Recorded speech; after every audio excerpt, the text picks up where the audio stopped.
Are you ready for the best damn sports radio show on the planet? Man Hour Nation, rise up. Every time, no. I would like to personally welcome you to Man Hour After Dark. Say that then. Why I bring you the host, Mike, Buck, and Cone. You know who's coming to the sports talk than what you about to hear right here. I second that. Go.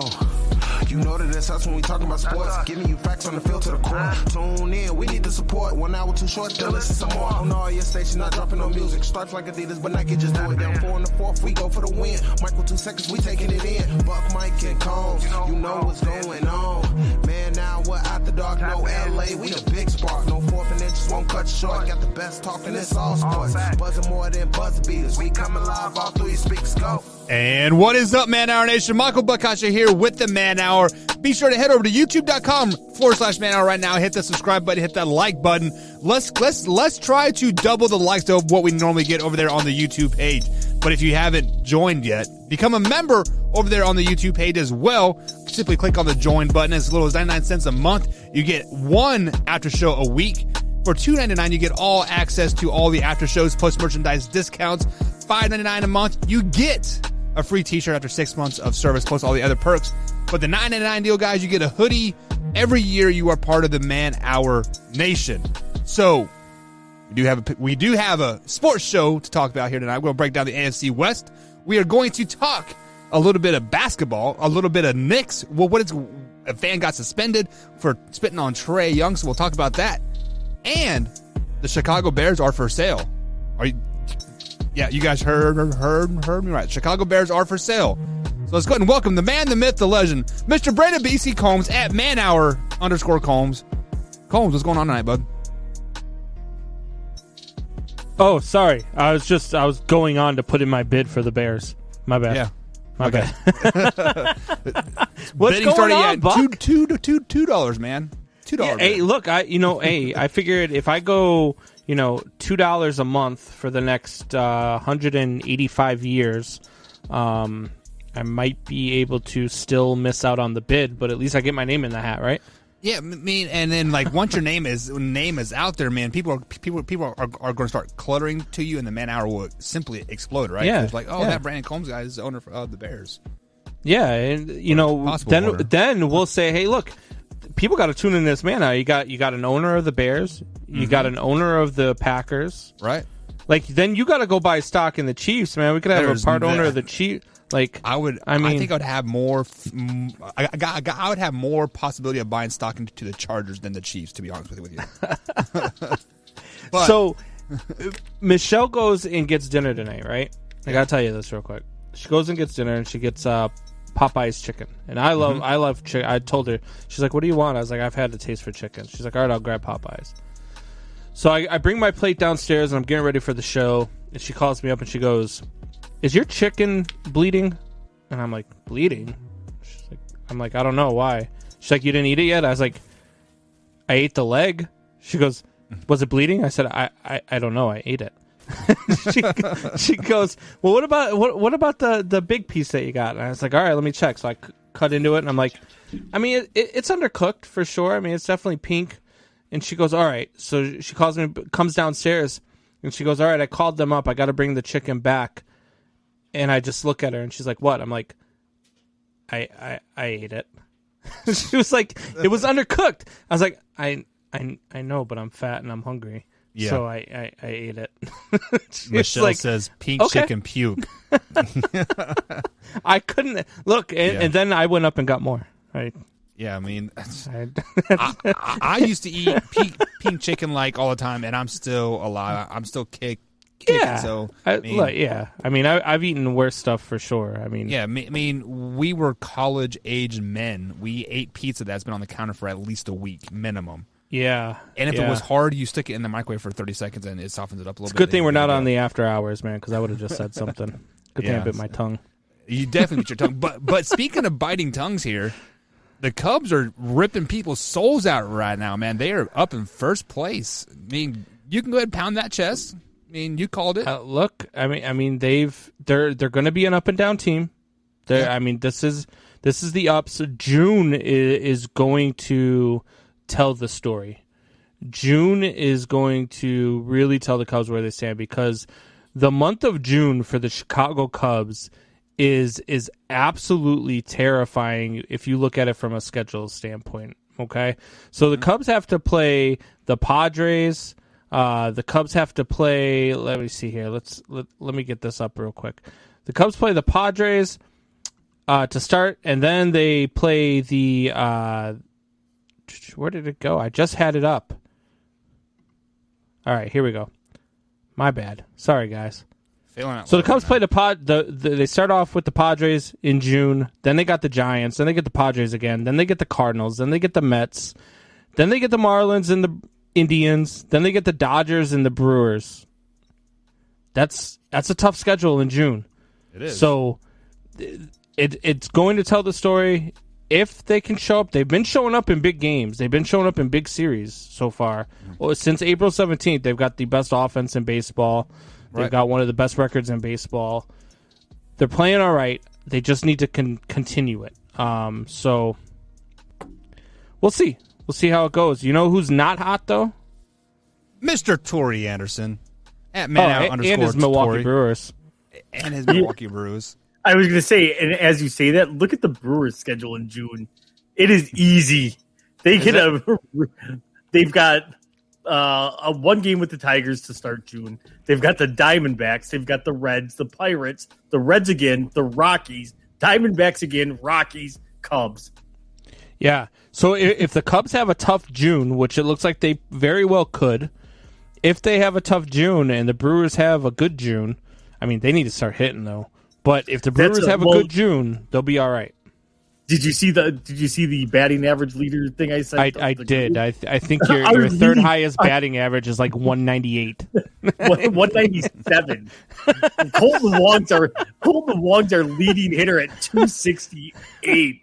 What is bad, going on? Well, but it's like I said, injuries, well, man. That and I called it at the beginning of the year. That was going to be the biggest issue. Was trying to put offense together.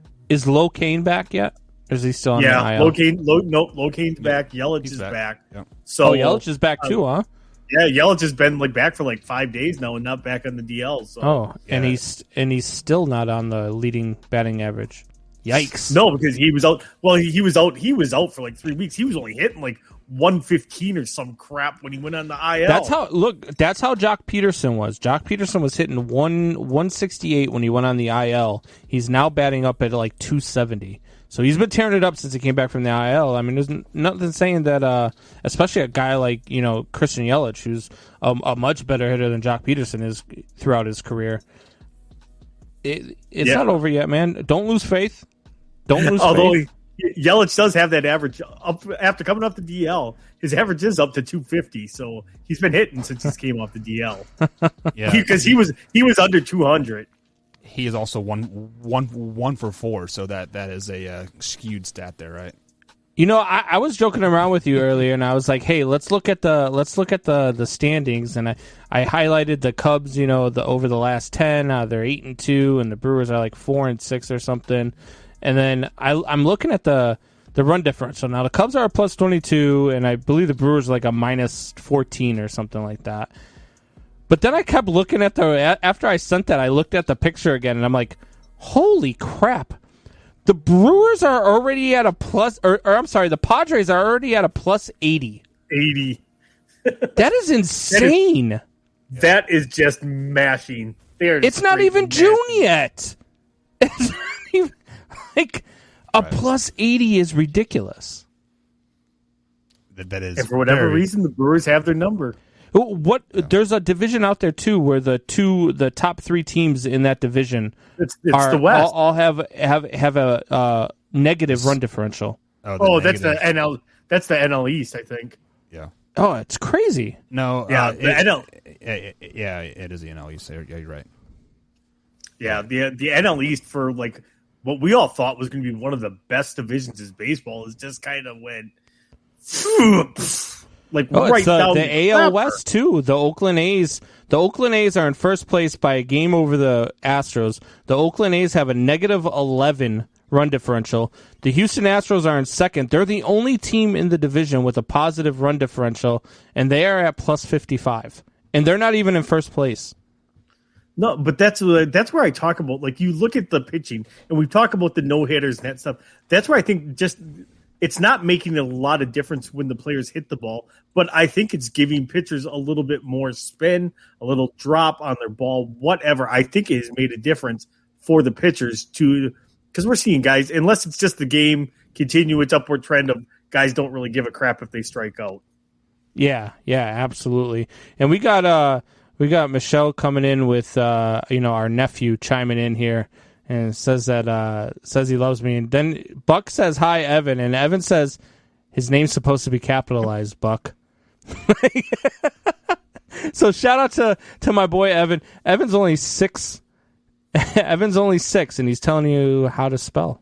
Yeah, well, welcome to my world. That's why speech to text is such a powerful tool here. But let's get into some basketball talk here. I mean, NBA basketball is happening, so we need to sprinkle a little bit of the NBA is still playing? Drama happening. So there was the New York Knicks and the Atlanta Hawks are playing a series. This is the first playoff series for the Knicks, and who knows how long. It has been a long time. But a fan spit on Trae Young when he was inbounding the ball. The spit came from like the third or fourth row. It went over 50 Cent and landed on Trae Young. This fan has since been banned from Madison Square Garden for spitting on Trae Young. Tori, do you think that is enough for this fan? No. Technically, that's assault. That's assault, brother. That's assault, brother. So they technically could press charges on him, but I think the ban's enough. I mean, in 3 years, are they really going to remember? I mean, they may have the guy's picture up somewhere. So I don't know. How do you enforce that? Like, right. They could grow a beard, or I don't know. I haven't seen the incident. I saw the popcorn incident in Washington, but yeah. But look, like anytime you spit on somebody, that for one, that's just gross. But like, what else is like coming out of that body, dude? Like, I'm telling you right now. I've always said it. I've said it my entire life. It's never happened to me. But if somebody spit on me, bro, we're fighting. Oh, 100%. I am throwing haymakers if you spit at me. Like that's what's happening. So the fact that he spits on Trae Young and whatever, almost hits 50 Cent. I almost would have preferred it to hit 50 Cent, but hey. But anyway, like I don't understand the mentality. I don't understand what fans are doing.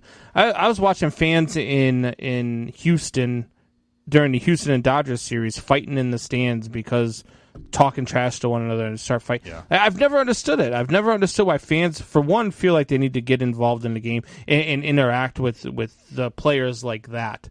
Like, if you want to talk trash, if you want to, I'm all for that. I sit in the bleachers at Wrigley Field all the time, and I'm constantly taunting whatever outfielder's closest. Right. But it's like, I don't ever take it personal. I don't ever spit on them. I don't ever throw anything at them. I'm just out there to have a good time and have fun. You can do that without being an asshole. Well, and that's what that guy is. I think the biggest issue is that we have all been clammed up for so long. I mean, 2 weeks to flatten the curve. 33 weeks later, right, or whatever it's been, like, we are finally starting to like get back to normal life, and just and I think there's so much like aggravation that is happening in the world that is like causing us to do stuff that we wouldn't normally do. That's the other thing. You finally get to sit back in the stands, and now you have to watch the rest of your life from your couch because you can't get back in the... I'm never going anywhere again. Yeah, it's so stupid. That does remind me.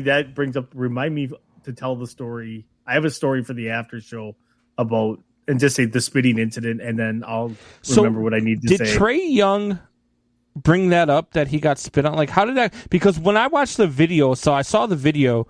And it looked like Trae Young didn't even react. Like, he didn't even know that it happened. Mean, like, you are fourth quarter, you are sweaty. Like, you don't really probably know what is happening. But if you see the girl sees it come flying, and she's like, right? And she, like, flies out of the way. And it reminds me of that Seinfeld episode. but if you know that it is there, you will see it like you'll see it like fly like out of the top of the screen and then like down. And like I don't know if it hit Trae Young, but you could definitely see somebody speeding at him. So like it's stupid at the end of the day. Yeah.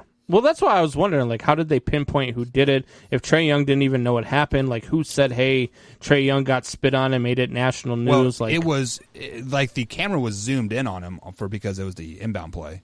So, oh, okay, yeah. So, all right, somebody that was watching golf, like, oh, this guy committed a foul.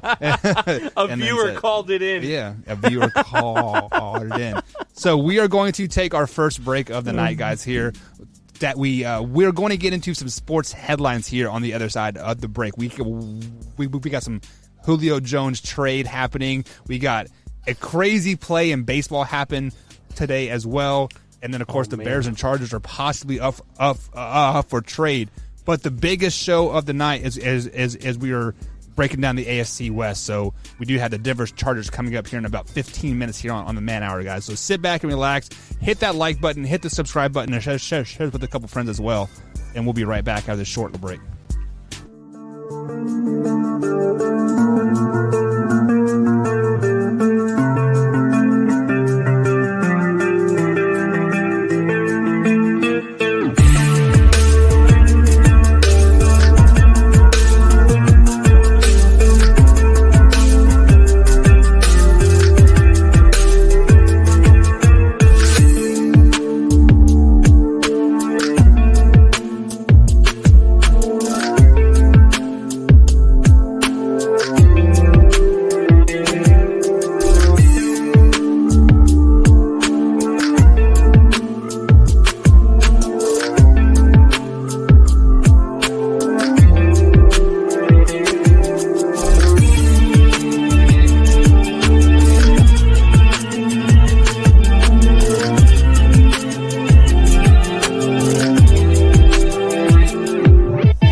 Brought to you by Brooks Roofing and Siding. Contact them at 812-868-7663 or online at brooksroofingin.com. Brooks Roofing and Siding. Protection you need when nature strikes. Welcome back to the Man Hour, guys. Michael Buck, Koslow, and Brandon Combs, and Tori Anderson tonight. If you're going to miss any part of the show whatsoever, you can find us on iTunes, Spotify, and of course, iHeartRadio, or simply head over to youtube.com/Man Hour. Hit that subscribe button, hit that bell icon as we upload the clips each and every day. So if you just want to watch a certain part of the show, I title it, and you're like, hey, I want to know what the Kansas City Chiefs record is going to be this year. And when Buck says 17-0, I want to tell him how stupid he is. So you can simply go over to the YouTube page and just check that out, and we have a great time. So we are going to get into some sports headlines here before we get into the AFC West talk here. So Combs, there was a play today in Major League Baseball that many people say you don't even do this in Little League. So I'm going to bring this play up here on the screen for the viewers on youtube.com/manhour. And this is so awesome. Just so he throws the ball to first base. It was a bad throw. It is up the line, and Baez runs back to home plate. They throw it at home. He misses the tag, and then he is safe at like and this they throw it away. This is what Javi Baez. You'll see Rizzo's reaction here. He's just dying laughing because this is what Javi Baez does. If you're not a Cubs fan and you're not a baseball fan, you don't get to see this. But he does this stuff all the time. And what I don't get is that if the first baseman, when he comes off the bag here, so you watch him come off the bag, he runs him all the way back. Now Contreras scores, right? So Contreras scores here.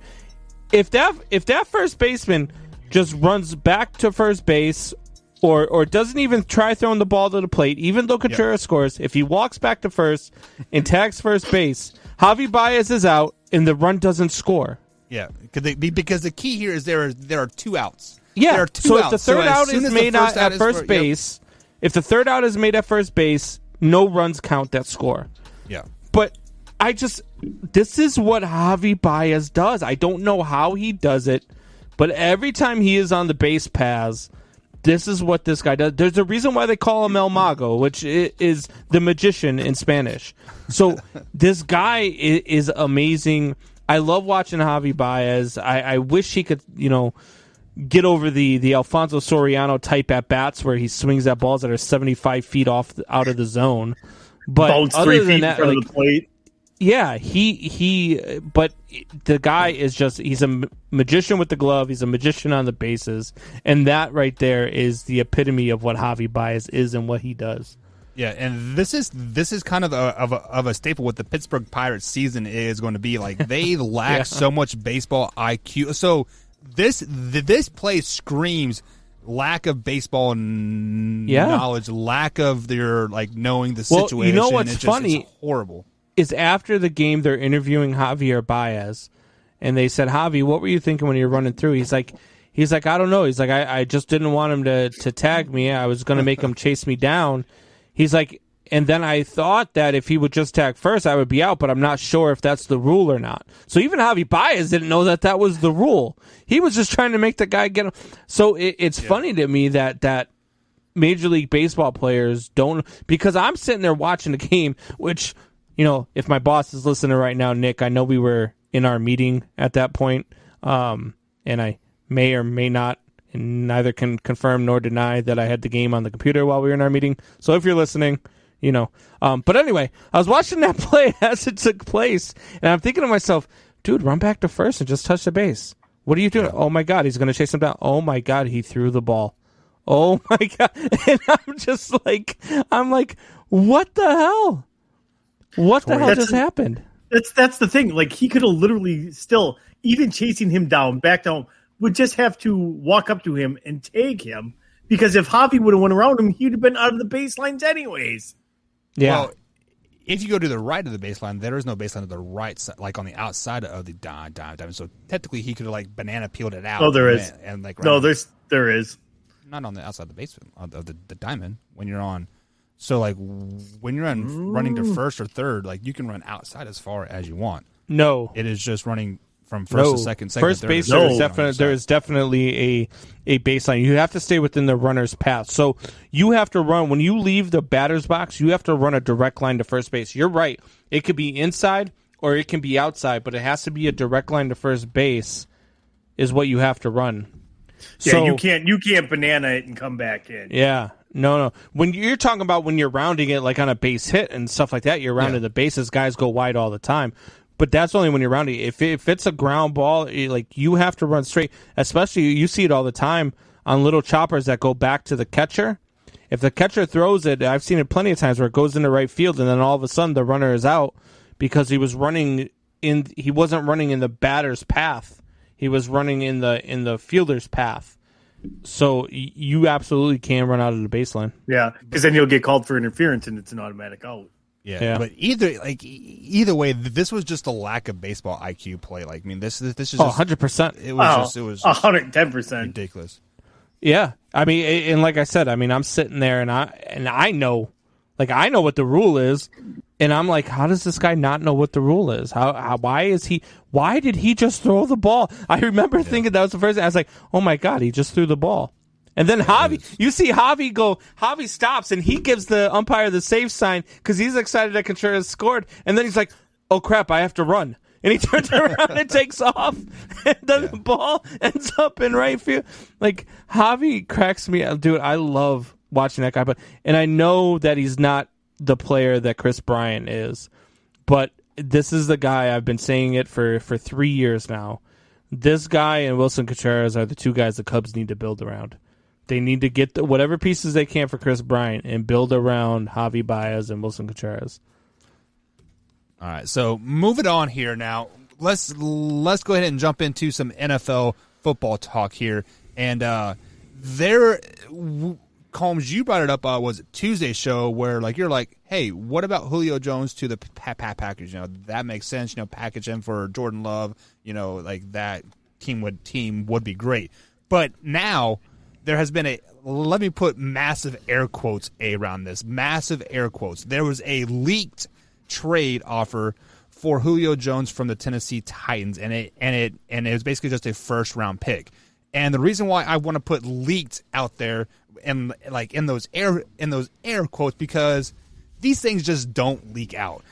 So Tori, what is your first initial thoughts on this leaked trade offer from the Tennessee Titans for Julio Jones?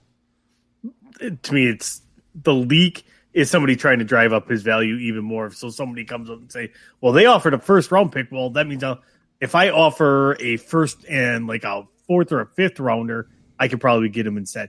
To me, all it is, it's just driving up his price. It's somebody probably from within the Atlanta Falcons organization that said that, yeah, they offered a first round pick. And next thing you know, they got an offer of a first round pick. And so all that they're doing is trying to maximize what they can get for a player, knowing full well that they are going to trade him. Yeah, so this reminds me of the paper that was placed on the New England Patriots desk. That was a draft day trade for Jordan Love, right? I mean, so this has that kind of vibe all over it 100%. Combs, what are your first initial thoughts on this? I mean, I don't know. I don't know what to make of it. I don't think it means much. I think that we saw a tweet the other day from their wide receiver there. I can't think of his name right off the top of my head. AJ Brown. Yeah, he tweeted right at Julio and said, "Hey, look, you said you want to win. Come play with me." And so I don't know that it was leaked because there's a lack of interest. Because if there's a lack of interest in Julio Brown, then something's wrong. I mean, Julio Brown instantly makes a contender a Super Bowl threat. Julio Jones. Julio Jones. Sorry, I was thinking AJ Brown. Yeah, Julio Brown. Yeah, Julio Brown. It's my Julio new. Brown is the newest receiver in the league. That's gonna be my new TikTok alias, Julio Brown. Anyway, so Julio Jones. If there's no interest in Julio Jones, then something's wrong. Julio Jones instantly makes, like I said, right, a division contender, a Super Bowl contender, plain and simple. So if I'm the Buffalo Bills, I'm going after him. Buffalo is a very interesting play. The Indianapolis Colts, I'm going after him. There's really not a spot. Hell, if I'm Tampa Bay, I'm cutting Antonio Brown and going after Julio Jones. There's not a spot out there where he wouldn't fit and look good. I can't think of one team where he shouldn't go to other than, the obvious basement dwellers like the Jets or the Jaguars. Yeah. So the one thing that comes to mind when this leak trade is offered, and there is definitely interest for Julio Jones, right? I mean, there's 100% interest because, just like what Combs said, he instantly makes a team Super Bowl contender if they're not the New York Jets. But the problem is I think the price is so high for a 35, 36-year-old receiver. Like I gotta know how old he's he not is that old. He's 32. But either way, but still, he's in the twilight of his career. Yeah, 32-year-old player in the NFL. You're on the backside of the hill. I mean, just so you are wanting 2 first-round picks. Don't tell Tom Brady that. Third quarterbacks are a different story here, but nobody wants to give that much up for an aging wide receiver. I would basically so you have a 2-year. Dude, if you're the Chicago, absolutely. If I'm the Chicago Bears GM, I would absolutely give up a couple of first-round picks for Julio Jones. He instantly makes you a contender. Instantly. So you're telling me that Andy Dalton and Julio Jones is Super Bowl contender? I'm telling you that is what you just said. Justin Fields and Julio Jones make the Bears a Super Bowl contender, yes. So, therefore, Andy Dalton's a top 15 quarterback in the league, right? No, I said Justin Fields and Julio Jones. Oh, okay. Yeah. So, Andy Dalton. Especially with Allen Robinson on the other side of him. I mean, that would be a hell of a tandem. They might be good enough to win with Andy Dalton at that point. My thing is with that kind of asking price, I agreed. Like, you don't give a first-round pick. What did the Patriots give up for Randy Moss at about that same age? A fourth-round pick. The Patriots gave up a fourth-round pick to get Randy Moss. Randy Moss still had a few Who did they trade? Who did they trade to get him? Who did they trade from? I believe it was the Raiders that he got him. It was the Raiders, yeah. Exactly. That's why they got him for a fourth-round pick, because it was the Raiders. If Randy Moss is with any other team, he commands at least a second-round pick at that point in his career. The Raiders were Let's be honest. The Raiders were top the of Raiders division. organization has been the same since. The Raiders organization has been the same since like the 1980s. The same guys running it, the same guys making the calls, the same guys making stupid trades like that. 31 other teams didn't make an offer of at least a third-round pick then? Oh, that's to say they went for probably the best pick that they could get, and that's where I think I love Julio, but you're not getting a first-round pick. Like, I think what happened was Randy Moss. Robert Kraft called old man Al Davis and said, "Hey, look, I suppose he was still alive then. You come to New England, and I'll bring you to one of my rub and tug shops." Oh, get out of here with that. And you give me Randy Moss for a fourth-round pick. Al Davis was like, "You got it, son." Jeez. That is absolutely ridiculous, Combs. All right, guys. That is going to be it for the sports headlines here. We're going to take a quick little break, and we are going to talk some AFC West, the best division in football, hands down. So the first team coming up, we're going to talk the Denver Broncos and then the LA Chargers. So we're going to talk Tori had that look. And touch more. Tori had that look like, damn, that probably isn't far off. You're 100% wrong. We'll be back, guys. What is your name? What? What is your name? Buck. Where did you get that shirt?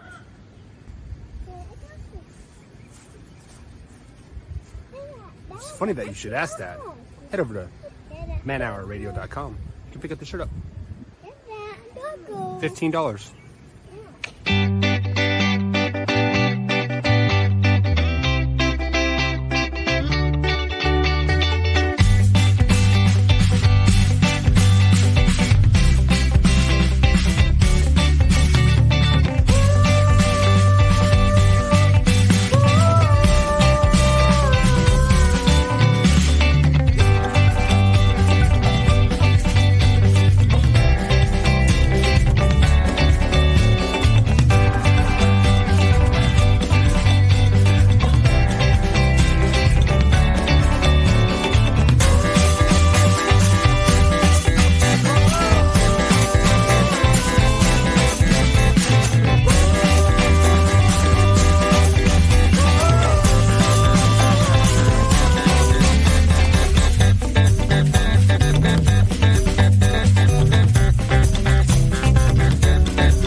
the mic and make sure it Where did you get that shirt?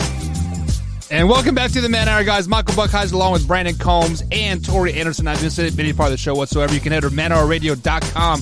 Click on the podcast forum, and the podcast forum is uploaded right there to the website as soon as the live show is over. So let's go ahead and bring the boys back onto the show. And the best part, I'll tell you right now, the best part of that commercial is River. Yeah. Like, he is definitely the star of that commercial, just walking around in the background. I'm just impressed that you were able to keep clothes on him while you recorded that commercial. So, fun fact, as soon as I pushed stop, diaper was off and he was in the pool. Yeah. I don't doubt it. I don't doubt it whatsoever. So his new thing here is we are potty training still. It's been very, very difficult with him for whatever reason. So now he will go outside and he'll pee on the tree, which is cool. But now he takes off his diaper and he poops and he brings me over. He's like, Dad, look, dog poop. I'm like, no, that's River's poop. That needs to go in the toilet. He's like, no, that's dog poop, Daddy. But yeah. and that's the thing with River. Give you guys a little behind the scenes, knowledge here. Buck will message us random pictures, and it'll be a picture of River's pants on the ground. Then 5 minutes later, we'll get a picture of River's diaper on the ground, and then we'll get River playing in the pool. Bare ass naked. Living life bare ass naked. But gotta love it, man. I was born free, I'm going out free. I got neighbors calling the cops. Yeah. He gets naked in his pool and it's cute. I don't get it. He's so cute. Yeah. Wait till he does that at the Mexican restaurant one time and then So speaking of poop here, the Denver Broncos were at the bottom cellar of the AFC West last season. They finished 5-11, and they lost 5 of the last 6 games to round out the season. There's at one point in the season, guys, they had a 7th-string receiver playing quarterback for them for the whole COVID thing, and it was a complete mess for them. But they did pick up Teddy Bridgewater in the offseason here to maybe solidify their quarterback needs here. But Colm, I'm going to kick it to you first here. When you look at the Denver Broncos this season, what do you have their overall record as? I have the Denver Broncos at 10-7 this year. 10-7, okay. Yeah. I think both West divisions. What division did you guys do last night? We did the NFC South. NFC South. No. Okay. No. We did AFC East. Yeah.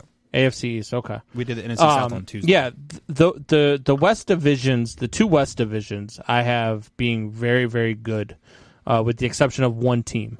And the Denver Broncos I have at 10-7. I do have them at 2-4 in the division.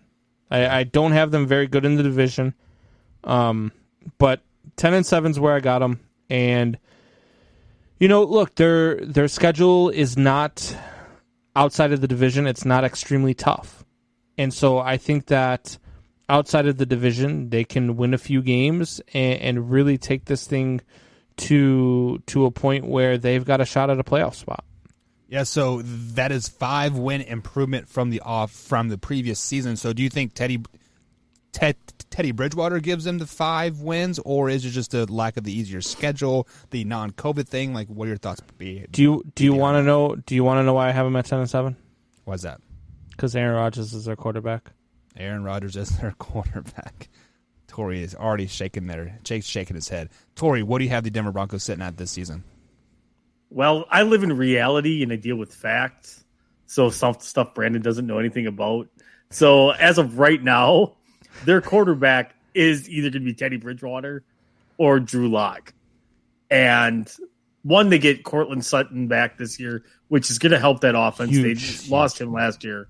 But I have them pretty much the same as last year. I have them at 5-12 based off of how good the rest of that division is. I just think that they're maybe about a year or two away, probably 2 years away from being a really good team. They need to, as much as I love Melvin Gordon and he's a Badger, they're going to need to find a different running back for him. So he's he's not worth what he's asked, or he's not. They've got worth a the really light price that they've schedule, got. though, man. Like a really light schedule. But let's see, they got the. I have them losing to the Giants in week 1. I have them beat the Jaguars. The Giants are not going to be a pushover team this year. I am calling that they are going to be the surprise team to potentially even make the playoffs this year. Yeah, I don't think I have them in the playoffs, but I would not be shocked one bit. The Giants. Oh. So you had them at 5-12. So let me ask you this question: Who's their starting quarterback week 1 to Tori? That's a great question. Thanks for asking. Lock. Drew Lock. I think if it's not Teddy Aaron Bridgewater. Rodgers, it's Drew Lock over Teddy Bridgewater. Look, and I've told you guys this in the past. There's a reason why Teddy Bridgewater keeps getting pushed around. There's a reason why teams don't believe in this kid, and I think Drew Lock will win this starting gig. I think that Teddy Bridgewater, I don't even know if he makes the roster. Oh, he's definitely on the roster. They wouldn't have traded for him if because the cap hit would be astronomical because he's still owed like $27 million or something over the next 2 years. Yeah. And that's the thing. Like when he was in Minnesota, I liked this kid. I liked him when he was with New Orleans, and I thought that he was going to do good things with Carolina. I think injuries hurt him in Carolina with CMC going down. That hurt their chances a lot. But there is just a reason why all these teams keep trading him. I just don't know what it is. I can't put my finger on it. Yeah. So Combs, when you said 10-7, like I was kind of taken back a tad bit here, but then I pull up my schedule, and that's exactly what I had them at. I have them at 10-7, just as well. And spoiler alert, they might win this division at 10-7. So I think the addition of Teddy Bridgewater is exactly what the Denver Broncos need. That the Denver Broncos had that defense and they had that core offense, and they were just a quarterback away. And I think Teddy Bridgewater is. You don't like Drew Lock, huh? I don't hate Drew Lock, but I don't love him either. You don't think Drew Lock could get them to a 10-7 record on the schedule? I mean, seriously, let's look at what their schedule is outside of the division. So outside of the division, they get the Giants, they get Jacksonville, they get the Jets, they get Baltimore and Pittsburgh, they get I had them Cleveland, all of those, Washington, Dallas, Philly. I mean, I don't have those all as losses. I've got some of them as losses. I got them beating the Giants and the Jaguars and the Jets. I got them starting the season 3-0. And then I have them losing to Baltimore and beating Pittsburgh. Then they beat the Raiders after they beat Pittsburgh. Then they lose to Cleveland. I think the Washington game will be a close one. That's the game that I circle as being their turning point game. Yeah. Do you have them winning that football team game? I do have them winning that football team game. And then I've got them losing the next week to Dallas. But I think that football team game, because at that point, I have them at 1, 2, 3, 4, 5-2. So they win that game. They're already at 6 wins and still is get that their measuring stick game. I think so. This good. Yeah, I think so. Okay. So you had that week 8 game versus the Washington football team as your game that you knew that you want to watch in that turning point season. Tori. Yeah. What is your game that you have circled on the roster or on the schedule? For them, it's a little bit later season matchup, and I'm going with their Week 18 matchup against the Chiefs. Because I have them at 5-12. I don't think they're going to be that great this year, but I think at that point the Chiefs will probably be resting people. They should probably have their number 1 seed locked up, and it's a good momentum builder for them going into next year. So I never understood that. How is week 18 a good momentum builder for the next season? You think they're going to remember what they did in week 18 heading into the next season? People say that stuff all the time. They won week 18. That's good confidence for next season.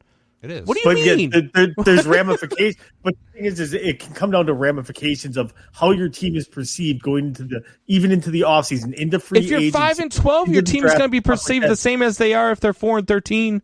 Let's say you win your last 5 games of the year. You are a hot team, right?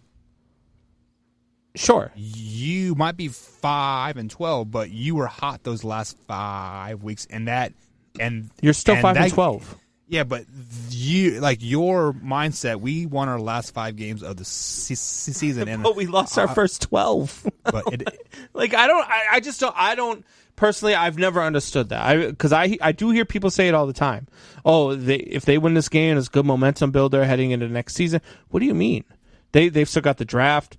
They still might lose guys to it could be a whole new squad coming in next year. But that's the thing. That last game is kind of an audition for your team for next year.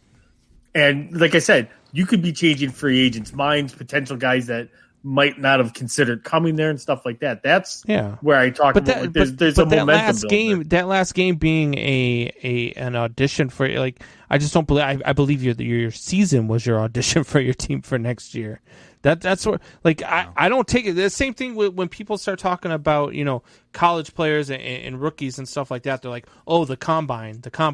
Essentially, week 18 on a 5-12 team is the combine for veterans, and the combine to me means nothing too, because I want to see what you do when games matter. I don't want to see what you're doing with shorts on, and I don't want to see what you're doing against the Chiefs when they're resting everybody and their mother. What if you were injured all for the first 12 weeks of this season, and then you play the last 5 games, and then you win all five games? You technically are 5-0 as a starter, right? Sure. But my team is 5-12. It just doesn't make sense. You as a starter are 5-0. But Tori, every team has a MVP for their season. Who is your MVP for the Denver Broncos this season? I'm going to go with Courtland Sutton just because I think he's got a real chance to end up even being the comeback player of the year as well in the NFL. The guy's got too much talent, and I think he's going to end up really shining through. Got something to prove. So I think Courtland Sutton takes over this year for that receiving core. I think he establishes himself as a top 10 wide receiver in the league, and we're really going to start to see what he can do this year. Combs, what about you? I think it's Kyle Fuller. I'm going defense. I think Kyle Fuller has been a very underrated cornerback in this league for a long time with the Bears. I think he finally got out of that Bears, the situation he was with the Bears, and he went back to Vic Fangio. And I think that it was I think it was within minutes of the Bears releasing Kyle Fuller that Vic Fangio said, hey, you're a Bronco now. Right. They wasted no time going to get this guy. I think that Kyle Fuller is going to have a hell of a year. Yeah, and I think Von Miller has a lot to prove this season after suffering his his injury last season, and many people put him on the retirement list saying he was done. It was chalked up to it. So I think he has a lot to prove this year, and I think that defense is going to eat. I think this defense is going to be a top 10 defense in the NFL statistic wise all season long. Yeah. So I go one further. I have them in the top 5 defensively. Yeah, I mean, even last year I think they were in the top 10 without Von Miller. Staken. So the defense is solid for them. It's going to be how many points can they put up. Not only did they pick up Kyle Fuller, but don't forget they drafted Patrick Surtain. That was a huge get. And they still have too. Jerry Jeudy too. So Jerry Judy's a really, really good receiver. So speaking of really, really, really good, LA Chargers last season, guys, they kind of took us all by surprise with the whole Taylor getting punctured lung and all that stuff, and Herbert came in and done his thing, and in my opinion, he was the rookie of the year. But they did finish 7-9, but they did win the last 4 games of the season, giving them momentum into the offseason, right, Combs? So therefore, Tori, what is your overall record for the LA Chargers this season? I actually have them going 11-6. Wow. So I think they continue to develop. Again, this is just a team that oozes talent. And there again, nobody's talking about them, but they are still considered one of the front runners right there with the Titans to get Julio Jones. And I think you pair, just as if you paired him with A.J. Brown, I think you pair him with Keenan Allen as well. Who's going to stop that offense? Nobody. They have the running back position. I don't know. Not if their defense keeps going the way it's been going, but still stop them. So I have them. 11-6. I think is right about where they're going to be. I think I have them backdooring into the playoffs, as the 7 seed. 11-6. 11-6 is a 7 seed. 11-6. Wow. Okay. I'm on the complete opposite spectrum of that, but I'll kick it to Combs first. Combs, what do you have the Chargers at? Wow, you're on the opposite spectrum of that? Yeah. Wow. I got them higher than that. I got them at 13-4. Wow. I think that outside of this division, their schedule is really weak. They don't play a whole lot of tough competition. Inside their schedule, I think that they are one of the top. They are a top 2 team in this division, and I actually have them sweeping the Kansas City Chiefs in this division and going 5-1 in the division. So I have them at 13-4. So you guys both have them going into the division, or basically killing it in the AFC this season. And I'm on the total opposite side of the spectrum. So I can tell you this, that I have the Chargers going 1-5 in the first 6 weeks of this season. 1-5. They lose to the football team. They lose to the Cowboys. They lose to the Chiefs, and they lose to the Browns and the Ravens. The only win is versus the Raiders that week number 4. So I had the Chargers going 5-12 this season, 2-4 in the division. Combs, you had the Chargers sweeping the Chiefs. I had the Chiefs sweeping the Chargers this season. And we are all about late season pushes. Guess what, guys? I had the Chargers losing 1, 2, 3, 4, 5, 6 of their last 7 games to end the season. How am I a homer? I'm picking the Chargers schedule here. I'm not picking the Chiefs schedule. But there's a such thing as a sophomore slump, and I think Herbert has a sophomore slump this season, and he digresses a lot because the Chargers lost a lot in the offseason. They lost their tight end. They lost some players on the defensive side, and their draft wasn't very good either. So the Chargers take a step back, and they are the worst team in this division this year at 5-12. So Combs, I'm going to kick it to you first. I'm not smoking anything. What game do you have circled on this schedule? What are you snorting then instead? You're not smoking nothing. Pixie sticks. You got to be doing something. Pixie sticks. 5-12. Yeah, you're crazy. The game that I'm circling on this one is going to be that first game against the Chargers, or against the Chiefs, I should say. I think that's a statement game for the Chargers. I think that going into that game, I have them 1-1. I have them beating Washington and then losing to Dallas in week 2. But I have them beating the Chiefs in week 3. I have them making a statement. And then, I don't even really have them going on a run after that either. I have them winning one more and then losing to Cleveland and Baltimore back-to-back. Then they go on their little run because they get New England, Philly, Minnesota, Pittsburgh, Denver, the Bengals, the Giants before they see the Chiefs again. So I think the schedule is really, really soft. I think that it favors them. I'm a big believer, and I'm a big believer. I've been a big believer since he got drafted. Big believer in Justin Herbert and what he can do. So I've got them at 13-4. So before I kick it to Tori, do you believe in a sophomore slump at all? Do you think Herbert is going to digress at all this season, or is he still going to continue his upward trajectory?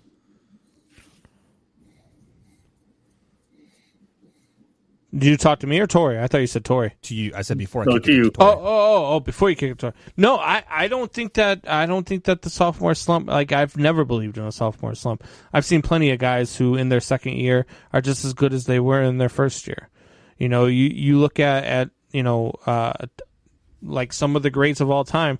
Most of those guys didn't have sophomore slumps. Some of them had rookie slumps. If you want to talk about Peyton Manning, he had a rookie slump, but he was better his second year. So it just depends on the player. It depends on the player's situation, the team that he's on, and I think that this Chargers team is just really, really good. I think they're really good defensively, and I think that makes them even better offensively because they have more opportunities. They're getting the ball back. They're excited. They're always playing, with excitement because of how their defense plays. So I think that helps them out a lot, and I think that Herbert has a good season. Okay, so Tori, what about you? What game do you have circled? So I got their week 8 game coming out of their bye week against the Patriots because I think that kind of kickstarts them on getting really ascending. I have them going 3-3 the first 6 weeks of the season. Then they got their bye. After that, I'm like Brandon. I have them ripping off wins. Patriots, Eagles, Vikings, Steelers, Broncos, Bengals, and Giants. So that's the same way I have it. I have them 3-3 before the bye week, and then they just go on a run because of the soft schedule. And that schedule plays really favorable. The only one that could potentially be a little bit of a trap game in there, I think, would be the Cincinnati game, just because West Coast to. But see, the reason why I have them winning that game is I think that Justin Herbert wants to go out and show that he's better than Joe Burrows after Joe Burrows was picked ahead of him. So I think that's where I had them winning that game. I think if there's a sleeper game in any of those things, I actually think it's Philly, because you're going coast to coast. You're going from the West Coast to the East Coast. It's a 1:00 game, and it's Philadelphia. And the fans in Philadelphia are ridiculous and stupid, and that's what they do out there. They get in your head, and so that's the one I think might be a sleeper game for them. But I just think that run is just too soft for them to really lose any momentum. Yeah, and so the game that I have circled is the Eagles game, because I think when they lose to the Eagles in that Week 9, so I have the Eagles winning that game versus the Chargers Week 9. This continues their downward spiral of this season, because at this point they only have 2 wins on the season, so they're going to be 2-6 going into Week 10, and the Vikings come into town, and the Vikings are going to be no joke. I mean, yes, I have them as a down year. I had them 6 and 11 this season, but I mean they aren't going to be a cakewalk by any means. So for them to possibly be a 8-9, 7-10 type of team here, they have to beat the Eagles, and I just don't see that happening in my eyes. So. Tori, who is the MVP for the LA Chargers this season? Ooh, there's a lot of talent on that team. I'm going to go with. Is there? Yeah, there is. I'm going to go with Austin Eckler, though. This is a lot of people, unless you're a fantasy football guy, a lot of people don't even know who Austin Eckler is. Yeah. So Austin Eckler is probably one of the best backs that you've never heard of in this league. The guy can run the ball like there's no tomorrow. He can catch the ball. He can block. The kid just does it all. I think that really sets up this offense this year and sets up the rest of the offense for the rest of the year, as long as he stays healthy. Combs, what about you? Who's their MVP this season? It's going to be Justin Herbert. Justin Herbert's the MVP of this team. Justin Herbert's the leader of this team. I think Justin Herbert, is in MVP conversations, and I think he has a great season and leads this team to possibly a division win. So, for me, their MVP this season is going to be Ty Long. He is going to be averaging 8 or 9 punts a game, and he's going to probably be averaging about 40 to 45 yards per punt as well. So he will be leading the NFL in punts and yardage in those punts. No, I'm totally kidding. I was like, what the hell did he just do? I was going to be like, this is just a natural buck take at this point. Yeah. So for the Chargers to have a successful season, Joey Bosa has to have a great year. Because let's face it, this team goes as far as Joey Bosa goes. I mean, he is a highly sought after defensive end there, and he is just a great player. I mean, so I think Joey Bosa is their MVP this season. So, guys, before we head to our next break, any closing thoughts on those first 2 teams that we have covered, the Denver Broncos and the LA Chargers? I think you're out of your damn mind that the Chargers are going 5-12. That's what I think.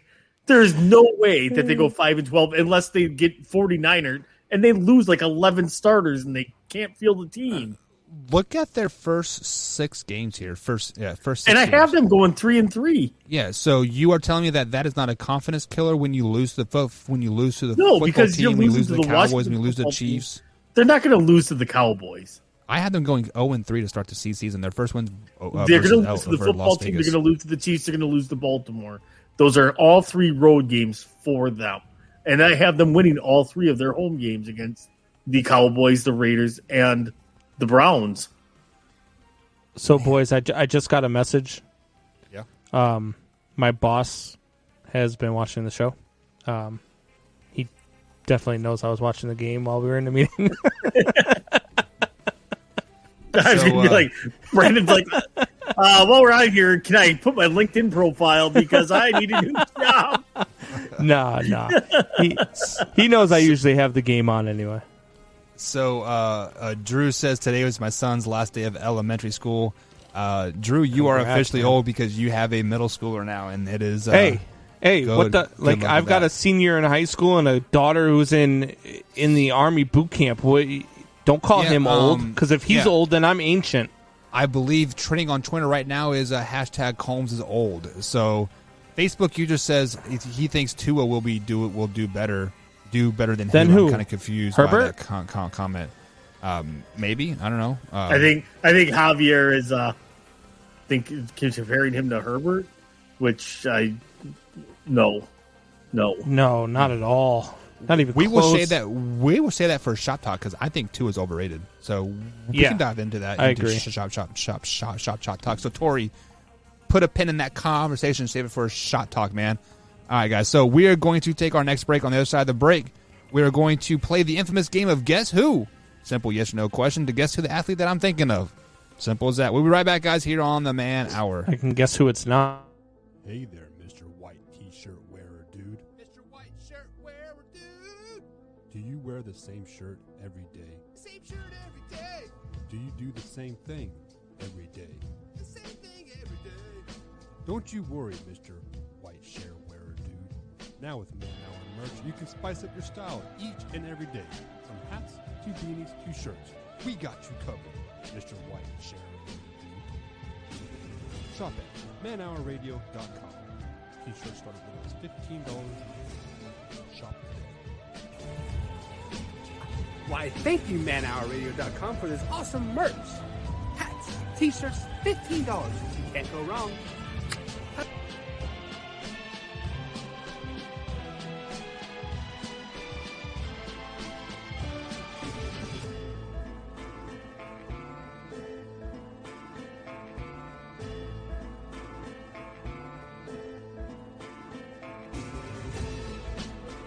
Pretty obvious in that one. Dak's coming back off. You got Tom Brady, and did I mention 22 starters coming back?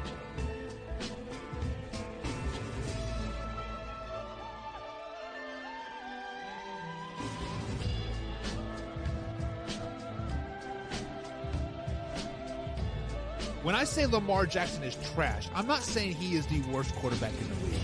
But he is definitely not the best quarterback in the league. When you say somebody is trash, it is based off the perception of the general public.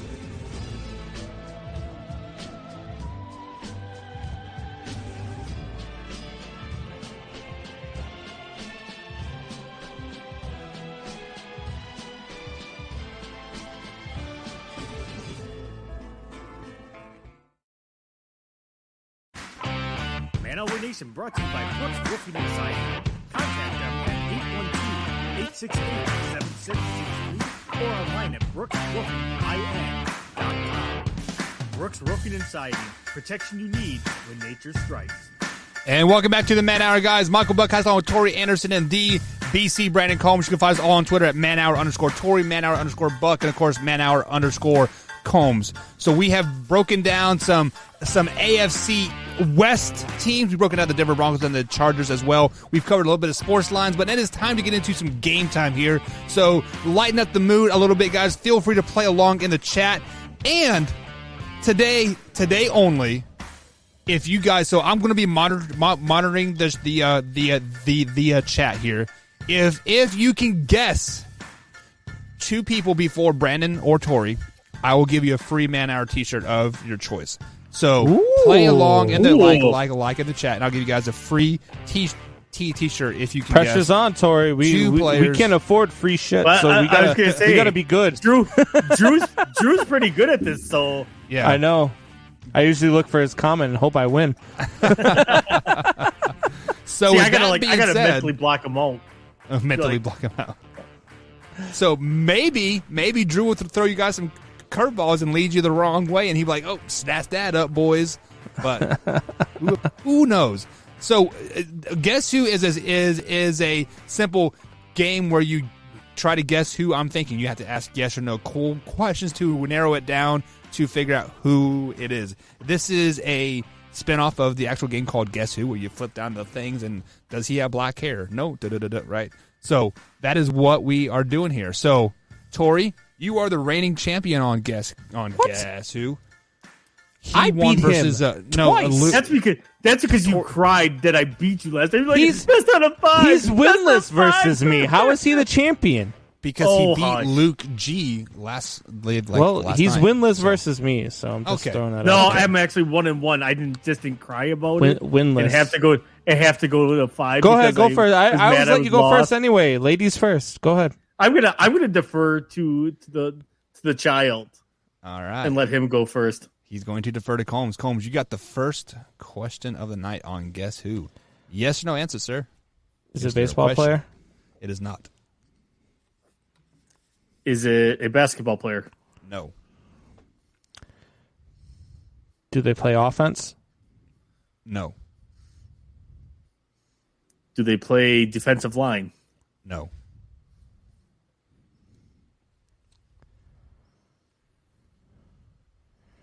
Do they play in the AFC? Yes, they do. Do they play in the AFC West? Yes, they do. Is it Kyle Fuller? It is not.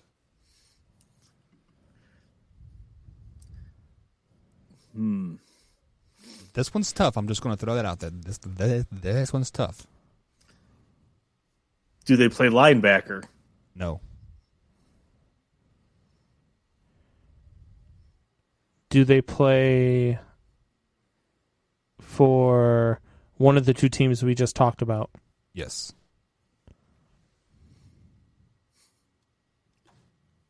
Is it Derwin James? It is not. Is it Kareem Jackson? It is not.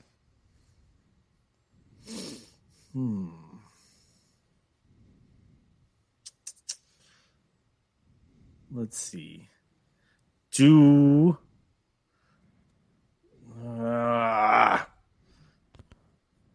I think I have it because this person played for both teams. Is it Chris Harris? It is not. Oh, because he played for both teams that we talked about. Are they a first string? They are a first string player. Do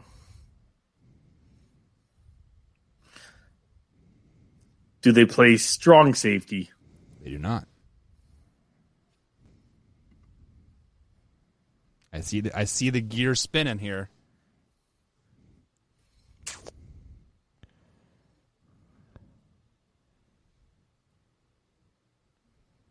Feel free to guess in the comments, guys. As well. Is it Chris Harris Jr.? It is not Chris Harris Jr. I said that. Oh, did you? Damn it! I did.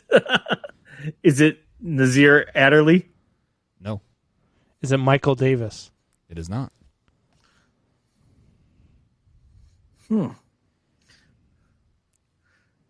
Drew says Bosa. It is not Bosa. They're not a defensive lineman. No.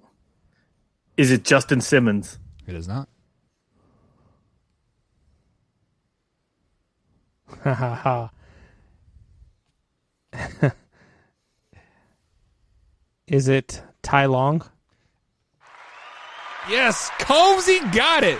The punter for the LA Chargers. I just started thinking about how you said the punter was going to be the MVP. MVP punter himself, you said Mr. Ty Long. He said they didn't play offense. We didn't ask, and we did not. We didn't ask. We did not.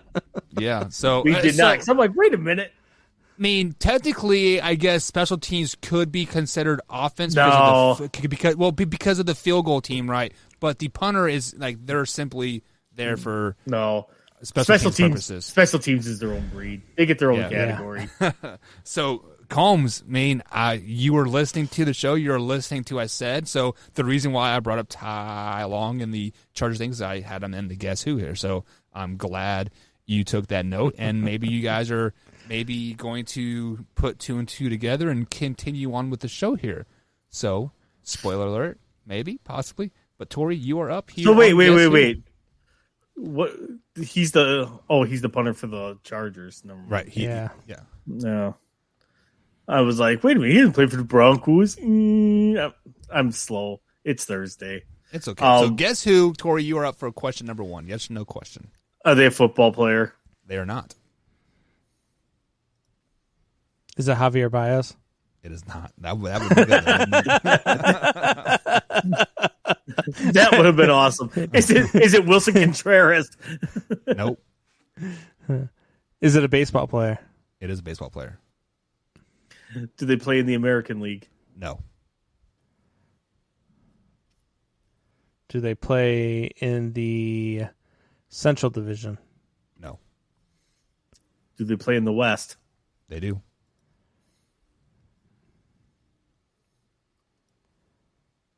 Is it Fernando Tatis? It is not. Do they play for the Dodgers? No. Do they play for the Padres? Yes. Is it Eric Hosmer? That was my next. It is Eric Hosmer. So you guys saw the Royals jersey here. I got the gold Fridays on, so I had to represent my man Eric Hosmer, even though this is a Salvi. You could have picked an actual one. Royal. Well, I mean, I didn't want to totally give it away. I picked up an ex-Royal, but you guys are 2-2. So I knew it as soon as I said Padre. I was waiting for him to pick so I could pick Hosmer. Yeah, I mean, it was a toss-up between Manny Machado and Eric Hosmer. So you got to just remember, just go with the name that he can pronounce or that he knows. I know. Exactly. Because Vanilla Wafer is not on the show anymore, so I got to go to a easier guess here. So you guys are tied 1 apiece. So this is. Are we doing all 5 of the or marbles. 3? We're doing 3 tonight. 3. We're doing 3. So this is for all of the marbles. So Combs, you are up first. Yes or no question on this segment of Guess Who. Is it a basketball player? It is a basketball player. Do they play in the Eastern Conference? Do they play in the Eastern Conference? Yes, they do. Is it Trae Young? It is Trae Young. Hey. I guess my hint still was undefeated versus Torrey. Was it a little too obvious, huh? My hint was a little too obvious today. But yeah, I had to go Trae Young because I figured you guys would overstep that. But then, yeah, I guess I give it away a little too much here. Should we do one more just for keepsakes here? Yeah, sure. Tori, you have redemption time here. Maybe you could tie it up, but I doubt it. Well, go ahead. Yes, no question. Are they a football player? They are not the football player. Are they a basketball player? No. Do they play in the National League? They do. Is it Javi Baez? It is not Javi Baez. Is it Wilson Contreras? No. Do they play in the West? No. Do they play in the East? Yes.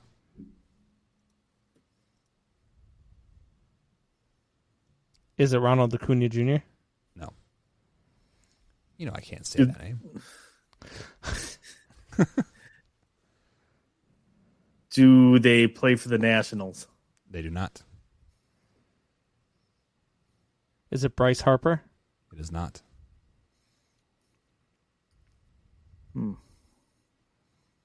Is it Freddie Freeman? No. I do like Freddie Freeman, though. Do they play for the Mets? They do.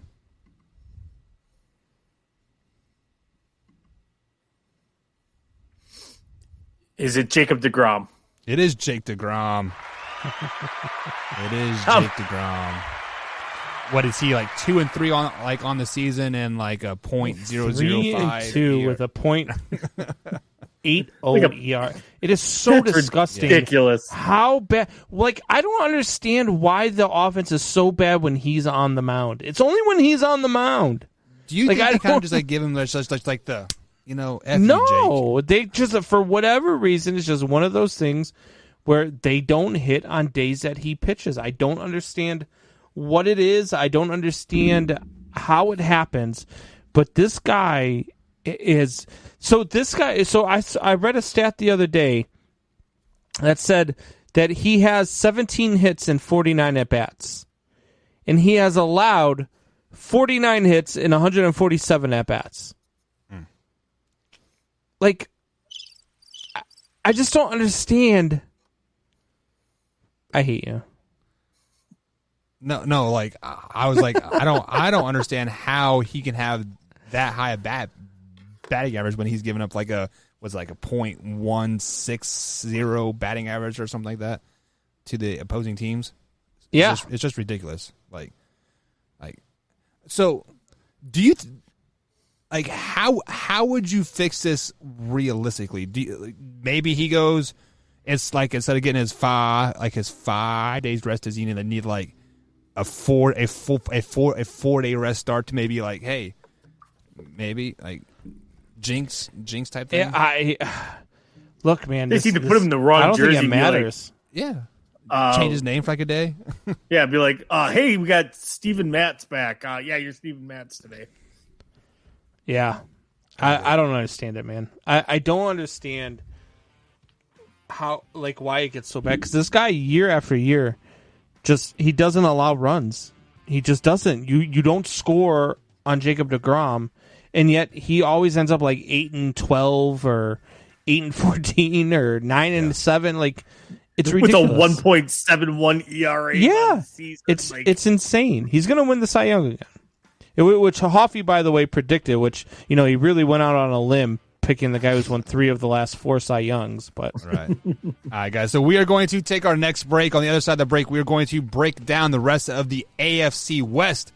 We have the Kansas City Chiefs coming up, and of course the Las Vegas Raiders coming up as well, right here on the Man Hour as we break down their schedule. Guys, sit back and enjoy this quick little break.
And welcome back to the Man Hour, guys. Michael Buckeye along with Brandon Combs and Tori Anderson. You can find us on Twitter at manhour_Tori, manhour_Combs. You can find me as manhour_Buck as well over there on the old Twitter machine. So let's bring everybody back onto the show here. Guys, we broken down half of the AFC West. Now it's time to break down the other half of the AFC West here. And we are going to start with the Las Vegas Raiders. The Raiders had kind of a tale of two seasons almost. They had their first half where they were 6-3 or 6-2, And then they finished the season 8-8. So definitely a tale of two seasons.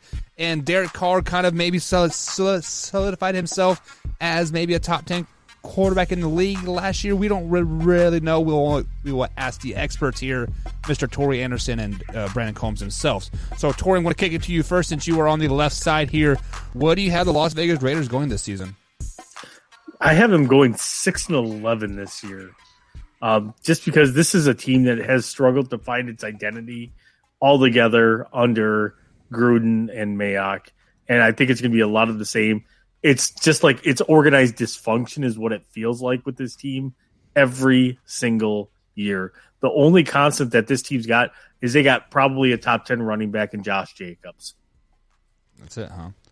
So you had them going what again? I'm sorry. I'm 6-11. I have them going 6-11. 6-11. Combs, what about you? So it's scary how much me and Tori are agreeing tonight. I've got them going 5-12.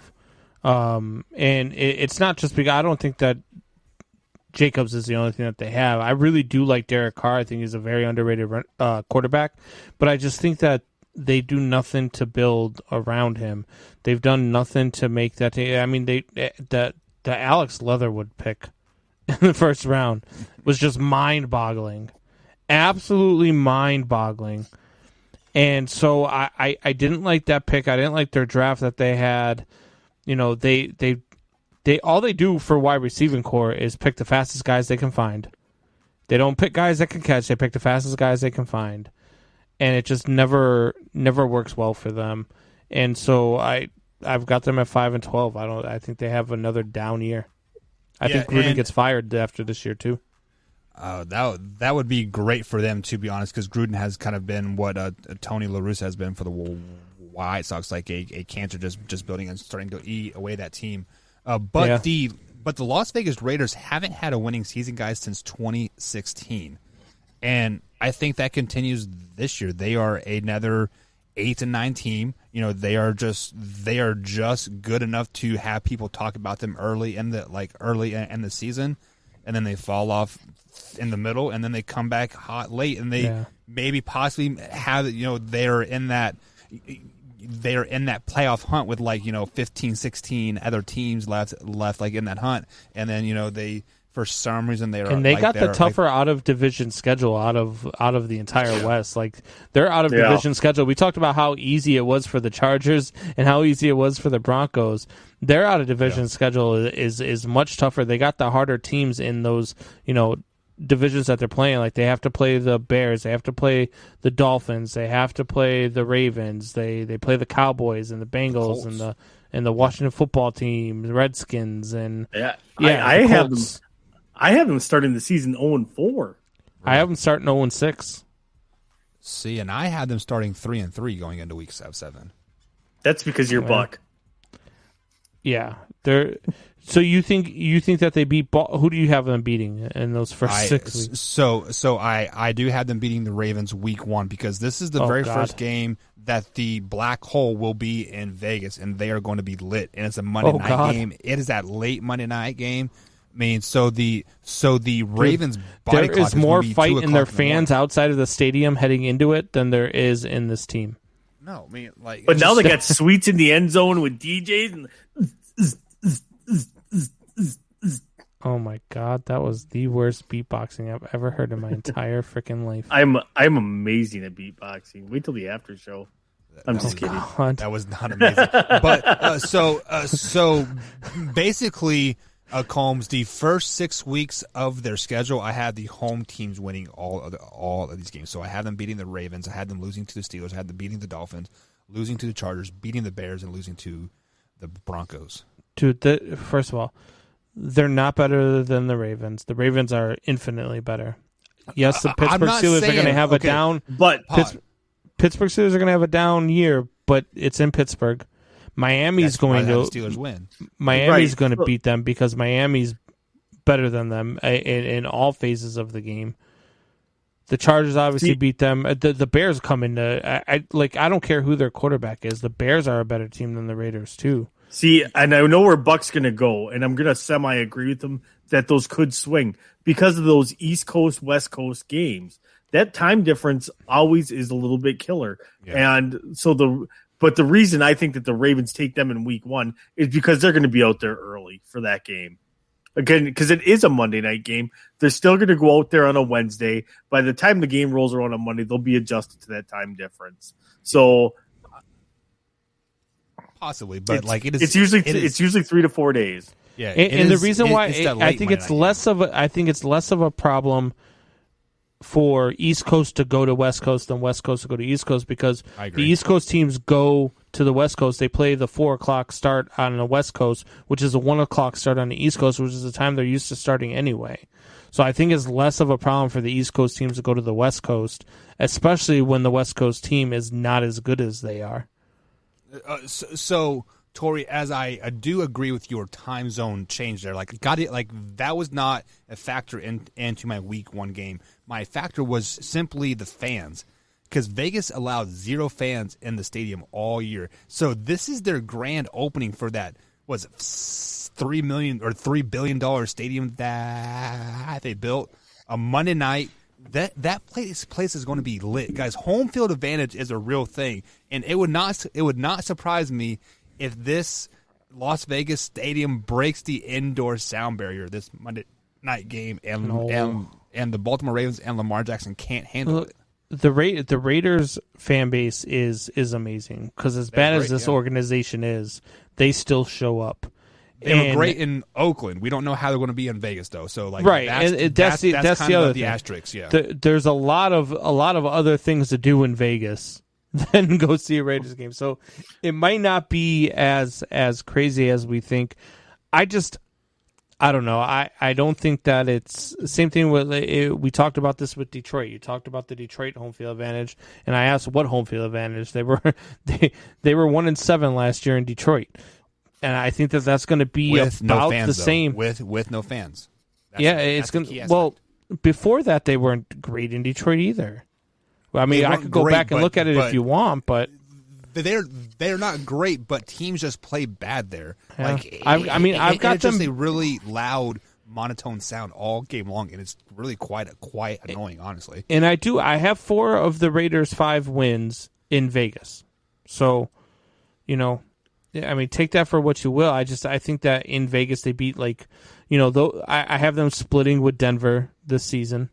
And I have, week 17 could be an interesting one when they play Indianapolis. Is Indianapolis still playing their guys? Are they resting their guys? I have them splitting with the Chargers this year. I have them winning a whole game versus the Chargers, but that Chargers home game is in week 18. And by that time, I think the Chargers have the division wrapped up. So, yeah. So the Chargers win that. Okay. Spoiler alert there. Oh, spoiler alert. My bad. So looking at the Raiders' schedule here, you don't have them doing very good this season. But what game do you have circled? So for the Raiders, I think it's going to be that Week 7 game. That's when I have them getting their first win. I think that they actually win 2 out of the next 3, and they could possibly win 3 in a row, because I think that Giants game is a toss-up. After the bye week, but I think that Week 7 game could be that time where they finally get over the hump and they finally get a W in their pocket. Yeah, so before I kick it to Tori real quick here, Drew asked the question, how long has Gruden been a coach at the Raiders? I believe he's been there since 2018, 2020. So yeah, this is his second stint. So yeah, so this is his second stint, but this is his. So he had 2018 season, 2019, 20. So this is his fourth season going into Vegas. So, but he did sign that 10-year, $100 million deal as well. So who really knows how long he is going to coach? But Tori, who is that game that you have circled for the Raiders? Week 10 versus the Kansas City Chiefs, because I think the Chiefs go into Las Vegas, party like it's 1999, annihilate the Raiders. Win by 3 scores, and Gruden and Mayock are fired after the game. I think that's going to be the end point, and they are going to be like, this isn't working. Mid-season firing, huh? Yep. So you are predicting a mid-season firing after the bye week. So you don't think that they would fire him week 8 during the bye week, or sorry, week 7 after No, because they're the Raiders. So wow. because that would make sense. Yeah, I mean, like it would make sense. So, like I do have the Raiders going 8-9. So the game that I have circled is this Week 4 game versus the LA Chargers. They travel to LA and they obviously play the Chargers. But I actually have them losing that particular game. But I think if they win that game, that would obviously make them 9-8. And I think they sneak into the playoffs at 9-8 in the AFC as like a 7th seed.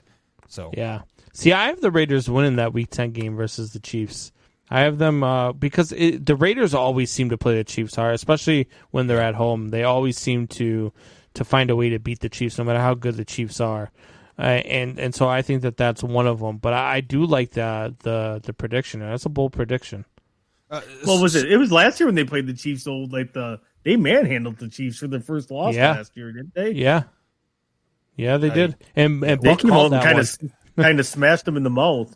Yeah, Buck called it too the week before we were doing our picks for the week, and Buck's like, "Look, the Raiders." And I'm like, "You're crazy. The Chiefs are going to roll the Raiders. The Raiders suck." And then the Raiders rolled the Chiefs, and I was like, "Wow, but all right." Again, it's a rivalry game, though. Yeah. So let me ask you guys this question here. Yes, the stadium was built in 2020, but there have been no fans in there, and the owner hasn't even watched a game there. Do you think that that LA Oakland fan base goes to Las Vegas and supports them, or do they just because we've seen the infamous pictures of the guy with the shoulder pads and the silver paste painted with the helmet on and like in the black hole down there in like Oakland? Do you guys think we see that fan base in Vegas? I do. I think they travel well. I think that Raiders fans are rabid fans. I think that their stadium sells out just because Vegas is always so busy. Right. And I don't think that it's necessarily filled with Raiders fans all the time, but I think that they'll do a great job of drawing big crowds. Tori? I do not think they follow. I think they switch their allegiance, give it to the Chargers, because it's a 2-hour ride from LA to Vegas. And how far it is from Oakland to Vegas, I have no clue.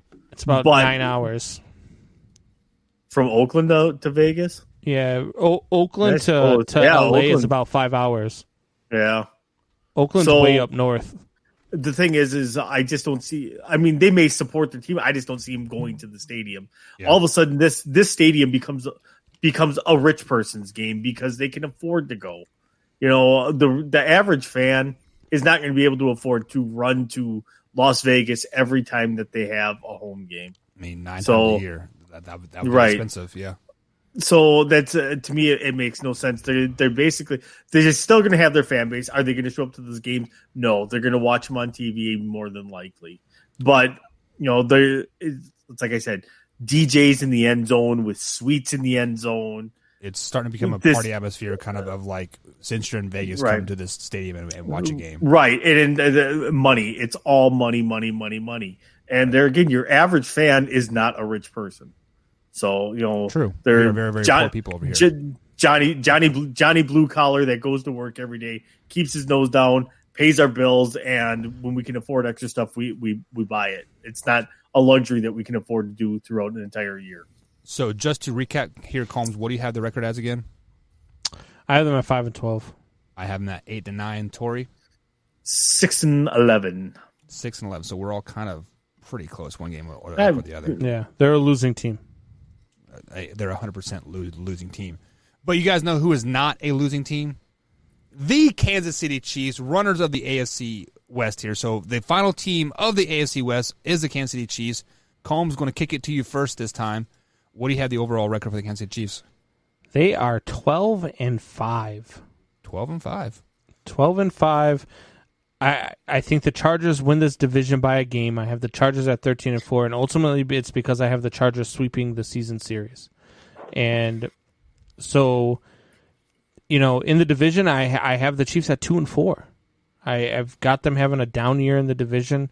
I think that this division's a little bit stronger. I think that the sweep of the Chargers puts them into a losing record in the division, but they still finished 12-5.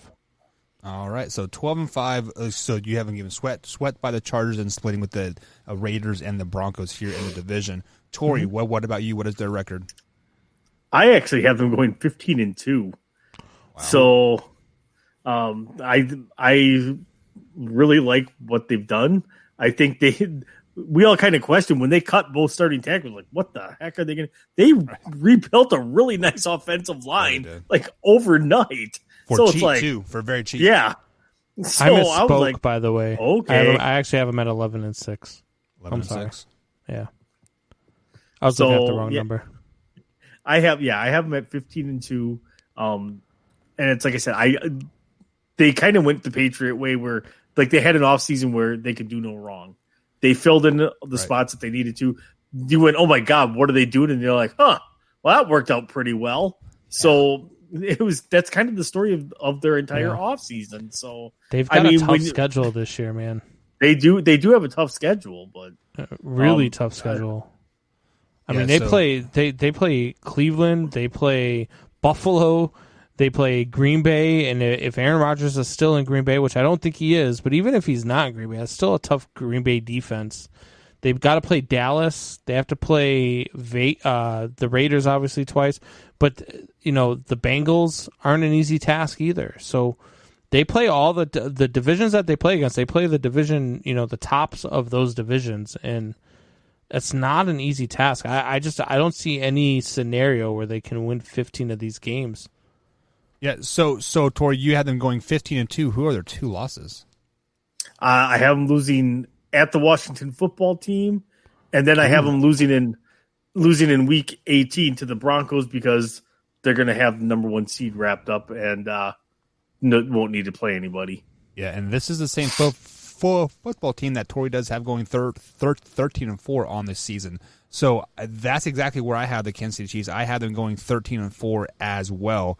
So I actually have them losing to the Ravens, the Packers, and the Bengals and the Broncos. So they lose 2 games in a row to end the season. Just because I think, because for one, the Chiefs never play good in Mile High Stadium. That is just the way it is, and it's the last game of the season. Yeah. So they're going to be very, very conservative. I have them alternating losses and wins through the first 5 weeks. I have them starting off with a loss to Cleveland in week 1. I have them beating Baltimore in week 2. I have them losing to the Chargers in week 3. I have them beating the Eagles in week 4 and losing to Buffalo in week 5, and then they go on a little run. Yeah. But I just, if I would have been on last night, you guys would have already known. I've got Buffalo being very, very good this year. I've got Buffalo at 16-1 this year. And I think that week 5 matchup versus the Kansas City Chiefs is what vaults them to that record. I think that is their statement game. They walk into Kansas City and they handle Kansas City, which is probably one of the hardest stadiums to play a road game in. And once they do that, they roll. Yeah, but recent memory, the Chiefs have dropped some key home games. They're actually like 500 at home the last 2 seasons, if I'm not mistaken, on that. So, Tori, what is that key game for the Kansas City Chiefs this season in your eyes? Week 9, State Farm Bowl. It's Mahomes versus the discount double check. And I think that game is actually going to be a shootout. I don't think either defenses are going to play very well. That could very well be like a 42-48 game. So I feel like a discount double check week 9. They don't play the Broncos till week 13. So Jordan Love versus Patrick Mahomes in week 9? Because there again, I deal with reality and facts. Okay. So Combs you have circled. For me, it's going to be the Chargers games. I think that's what's going to decide the division. If they can figure out a way to sweep the Chargers instead of those Chargers sweeping them, then they win the division, and that knocks the Chargers down to 11-6 and them up to 13-4. So them Chargers games are huge. So you actually had the Chargers sweeping them this season. Tori, I forgot to ask you on that Week 9 game. Who do you have winning that game, Packers or the Chiefs? I have the Chiefs because it's a home game. Okay. So like the courtesy 3.5 point spread. Right. So I am a firm believer that I think you need to lose a couple games in the season to really figure out who you are as a team. So I have 2 games circled: the Week 2 game versus the Baltimore Ravens when they travel to Baltimore, and then the Week 9 when the Packers come into town. I had the Kansas City Chiefs losing these two games, and I think they have to lose these 2 games to go back to another Super Bowl. If the Kansas City Chiefs do not lose at least 4 games in the regular season, they will not go back to the Super Bowl this season, just because they don't know how to fix their mistakes. Like, if that makes any sense. And you talked about their home woes. What do you have their home record as this year? So home this year, I actually had them at 8-1. Their only loss is to the Packers this season. I see. I have them at 5-4 at home this year, 6-2 on the road. 5-4 at like at home. So you had them losing to the Chargers. At the Browns week 1, Browns, okay. The Chargers week 3, Buffalo week 5. Let's see, where else do I have them losing at home? I have them losing to Denver at home 1 game, and then I have so those are their 4 losses. 4 losses at home. Wow, I mean, I wouldn't say you're wrong, because the Broncos and Chiefs always play a close game. The Chargers are, they might be improved. They're just like in your eyes. And Cleveland is week 1, and that's a dangerous game week 1, because Cleveland's looking to prove that they're for real. Then obviously you play the Chargers week 3. That game could go either way, but I really feel like that Buffalo game week 5 is the statement game for Buffalo. Let me ask you guys this question. The Kansas City Chiefs' first 3 games of the season, they are all playoff teams, like, in your guys' eyes. The Browns, the Ravens, and the Chargers. Do they possibly start the season 0-3, and we're questioning the Kansas City Chiefs? Like, are they the same team? I think people are questioning them after week 5 because they're 2-3. I think, and that's when I have them going on a run and becoming 6-3. And before they lose another game. So I feel like they've got that run in them, but they play that top heavy schedule, and so that's where I have people question them, is after that Buffalo loss in week 5. So Tor, you had them going 15-2, right? Correct. Who are their 2 losses? The football team in week 6, and I have them losing to the Broncos in week 18. Week 18. So. Is there any game that you have circled that they could, possibly go one way or the other? The Packers, the Bills, the Ravens, all of them? I was going to say, what one do you want? The Browns, Ravens, Chargers, Bills game, Packer game, almost any one of those. The Pittsburgh game. So it could literally. But the thing is what I don't think is the league has not figured out the formula to consistently beat Patrick Mahomes yet. I think certain teams have figured out portions of it, but they haven't figured out how to stop Patrick Mahomes. And I think the Chiefs have improved. They better have improved themselves from the Super Bowl, because the Buccaneers completely shut them down. Yes, their offensive line was.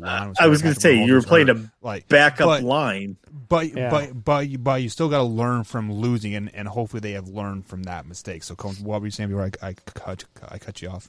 Did anybody not pick the Buffalo Bills to win the East yesterday? I don't think so. I think we all picked them. Yeah, but I actually had the Patriots in close second. So I actually had the Bills at 12-5, and the Patriots at 11-6. Wow, 12-5. What do you got them at, Tori? What do you got the Bills at? I have them at 15-2 as well. Okay. So well, we were far off. I have them at 16-1. Yeah.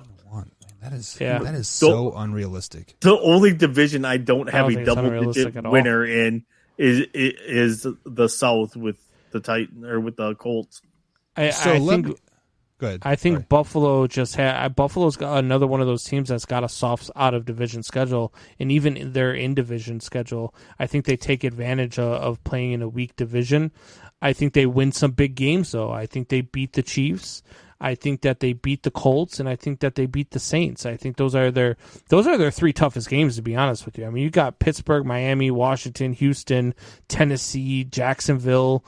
You know what I mean? Like they do not play a tough schedule. The Falcons, Carolina, those are their toughest out of division opponents are the Colts, the Saints, and the Chiefs. I have them winning all three of them.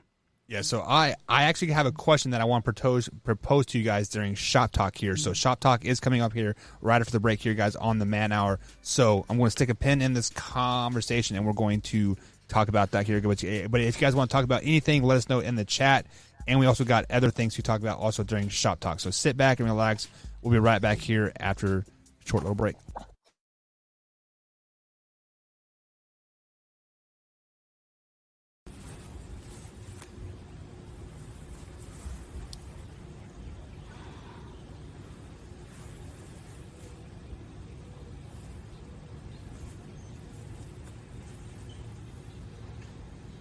ManHourRadio.com.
My bad, guys. Forgot to edit that one clip there. It goes black for like six minutes apparently. And but yeah, welcome back to the Man Hour, guys. Let's go ahead and bring the boys back onto the screen here. If you missed any part of the show whatsoever, head to youtube.com/Man Hour. Hit the subscribe button and hit that bell icon. And we upload clips each and every day throughout the day there. And the clips, guys, they're kind of our bread and butter right now because there's a lot of good discussion and a lot of the topics there, aka the Washington football team, the Cincinnati Bengals, and the Titans, and those fan bases are really passionate fan bases, and I really, really like it. I really, really enjoy it. But and they really, really don't like us. They really, really don't like Tory, basically. No, they freaking hate me. But with that being said, so we were talking about the Kansas City Chiefs schedule and like how they have a tough schedule. But I want to bring up the Tampa Bay Buccaneers schedule here because they got a pretty soft schedule, you know, for being defending Super Bowl champs. They don't have that tough a schedule, to be flat out honest. Yes, they play the Buffalo Bills. Yes, they play the Washington football team. But then they play the Eagles and the Panthers and then the Jets and then the Giants. Like when you are defending Super Bowl champs, shouldn't you have the hardest schedule in the NFL? But I think the Kansas City Chiefs have a harder schedule than the problem is that it's determined by the division. So you already predetermined like what your out of division teams are going to be. So you're either playing against the AFC South and the NFC South, or you're playing against the AFC East and the NFC East. And they're playing against the East, and we know the East divisions were bad. Like their divisions were horrible. So like Tampa Bay doesn't have a horribly tough schedule, you're right. But they do have to play Dallas week 1. That's a tough one. They do have to play the Bears again. The Bears beat them last year, even though, I mean, that was kind of on Tom Brady. They do play the Colts. They play the Buffalo Bills, you know. So and the Washington football team isn't horrid, you know. So I get what you're saying, but at the same time, I mean, the Rams are another one that they play against. don't think the Rams are going to be that good this season, to be flat honest. But that Rams defense is sick, man. Come on.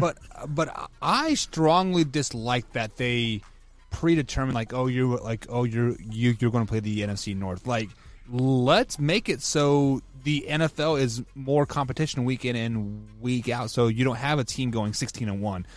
Like you don't have two teams going 15-2. I mean, do you really want to see teams going 16-1 and 15-2 this season, Tori? Yes, because it puts money in their pocket. Yeah. The league does. The league always wants to see that. You know why? Because it energizes that team's fan base, especially if it's a team that's not used to doing it and not like Tampa Bay. Tampa Bay is exactly the epitome of winning football. When you think winning football and tradition, you do not think Tampa Bay Buccaneers. True. So for them to be good and to win like that, yes, it's good for the league because it brings money into the league. I think that it does. It does wonders for the fan bases. So especially since those teams that are going 15-2 and 16-1, with the exception of the Buffalo Bills, because I don't have anybody close to them in their division. But I have Tampa Bay at 15-2, like we talked about the other day. But I've got New Orleans right behind them at 14-3. In the West, I've got a team at 15-2 because we haven't talked about that yet. But I've got a team at 15-2. I don't have any team in that division winning less than 11 games. We've actually talked about the AFC West. Yeah. Oh, we did. Oh, okay. Yeah, well, then I can say it then. Division. Yeah. I can say I've got Arizona at 15-2. I've got the Rams at 13-4. I've got the Niners at 12-5, and I got Seattle at 11-6. I got 3 out of the 4 teams in the West making the playoffs.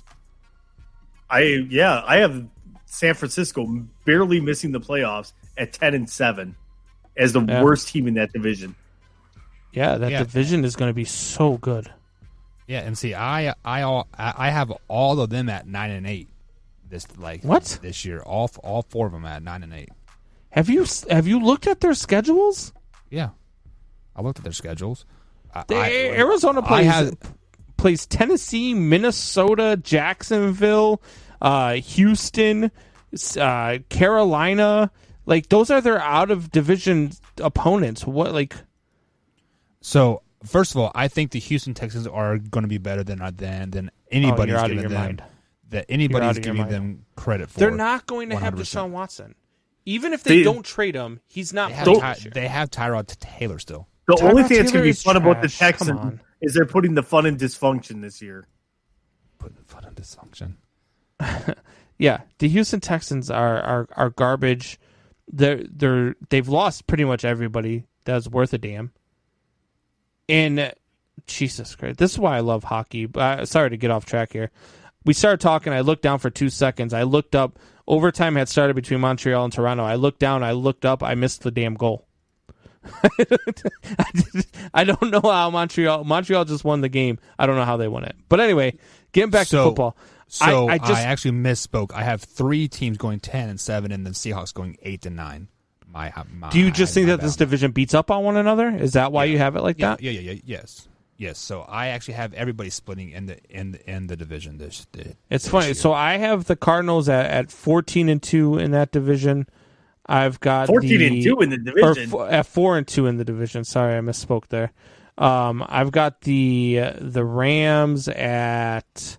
Let's see, what do I got the Rams at in the division? I got the Rams at 3-3 in the division. San Francisco at 2-4 in the division. Seattle at 3-3 in the division. But I don't have any of them losing very much outside of the division. Really? They're just that division is just that good, man. It's like I said, San Francisco is could be a playoff team, and they're the worst team in that division. Yeah, and Stafford going to the Rams, I think, makes them a legit threat to beat the Tampa Bay Buccaneers in the playoffs. Wow. Okay. I've been a big believer in Matthew Stafford even when he was with the Lions. I love Matthew Stafford. I think the guy's got more heart than any quarterback I've ever seen. I think he's the toughest quarterback I've ever seen. And I think that he's finally going to a situation where he has weapons, he has a defense, he has a running back. He's got everything that he needs to succeed. I think he goes out and he gets it done. And he could possibly, and we'll talk about this when we get to those predictions, he could possibly get himself a ring this year. Okay. Tori, what are your thoughts on that? I don't think Stafford potentially gets a ring this year. Although I could see them making a deep playoff run, because that defense is ridiculous and they return almost every week. The biggest question mark they have is at running back this year for that team. So I don't know. I have the Cardinals going 14-3 in the year. I got them 4-2 in the division. I got the Rams going 3-3. I got them at 12-5. I do have the Seahawks going 12-5 in the division as well, but I have them at 5-1 in the division. And that's primarily because of the experience that they have already with Russell Wilson and with that team already. The one I struggle with, and it's like I said, I have them at 10-7, is I have them going San Francisco going 0-6 in the division. And I just noticed that. Wow. Just like I've noticed Buck's hat slowly has gone further and further on the back of his head the more the show has gone on. My ghost is alive. It's like Sigourney, or not Sigourney, was it Sigourney Weaver in Galaxy Quest? Like the zipper keeps going down on her outfit, like as the movie goes on. So I just noticed that. I'm like, Buck's hat just keeps going further and further. Pretty soon it's going to fall off his head. But yeah, I have them. I could be completely wrong on that because that division is so good. They are going to beat the living snot out of each other. So next week, guys, we are going to be off on Sunday and Monday for the observance of Memorial Day, like obviously here. But we are going to be breaking down our particular playoff scenarios here.